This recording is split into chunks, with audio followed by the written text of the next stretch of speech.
నమస్తే అండి. యూట్యూబ్ ప్రేక్షకులకు నా యొక్క నమస్కారాలు. ఈ మరుగుమందు చూసారా అండి? మరుగుమందులో రెండు రకాలు ఉంటాయి. మనకు ఒకటి వచ్చేసి తినే తాగే దాంట్లో పెట్టేది, అంటే అది కడుపుకు పెట్టేదన్నమాట. అది మనం అన్నంలో, కూరలో, చికెన్లో, మటన్లో, జ్యూస్లో, స్వీట్లో, కూల్ డ్రింక్లో అది పెట్టచ్చు. అంటే తినే తాగే దాంట్లో పెట్టాలి.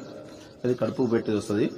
ఇక రెండోది మనకు బట్టలకు, చెప్పులకు, తలకు, వంటికి ఏదో ఒక భాగాన పూసే మరుగుమందు వస్తుంది అనమాట.